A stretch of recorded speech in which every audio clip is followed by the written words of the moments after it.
Hello everyone, and welcome back to Visery. If you've ever been on an international flight, you probably thought it felt like ages. Although these flights do go for a fairly long time, they aren't much compared to some flights. Throughout the past 100 years, aviation has made massive technological advances. So this raises the question, what is the longest flight in the world? Currently, the longest possible flight from one destination to another is from Heathrow Airport in London to Auckland Airport in New Zealand. This route spans 18,354 kilometres. If you were to travel this distance, it would take you 25 hours, assuming you choose a flight with the least amount of stops possible. This is approximately the same amount of time it would take you to drive from Sydney to Cairns in Australia. However, if you took the flight with the most stops, it would take you the same amount of time to walk from Los Angeles in California to Tijuana in Mexico. This is also the longest ever commercial flight to date. However, if we are talking about the world's longest continuous flight, that would be the flight between Singapore and Newark, New Jersey, run only by one airline. That airline is Singapore Airlines. This route is approximately 15,334 kilometres non-stop and would last around 20 hours.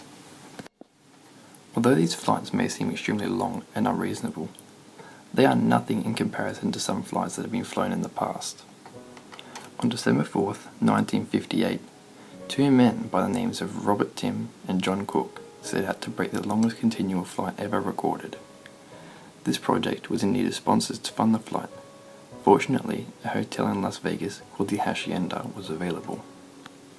The Hacienda offered to sponsor the flight and raise $100,000 in funds. Robert Tim and John Cook used the money raised to make drastic changes to the aircraft to make it livable. He installed an extra fuel tank, modified the oil line, and removed every unnecessary thing from within the plane, and finally replaced the existing engine. He added in small appliances to sustain them during the flight, such as a sink and a small mattress. That was it. The pair were all set to leave, and on the 4th of December 1958, the pair left from the southern end of the Las Vegas Strip.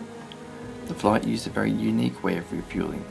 What they would do is they would slow down the plane to match the speed of a fuel-carrying truck, fly slightly above it, and pump the fuel into the plane from the truck. On February 7, 1959, the plane landed. The flight lasted a total of 64 days, beating out the previous record by 14 days. This flight still remains the longest ever continuous flight made by humans. If you enjoyed this video, please consider subscribing to this channel, as it would greatly help me out and motivate me to make more content like this. Thanks for watching, and I'll see you all later.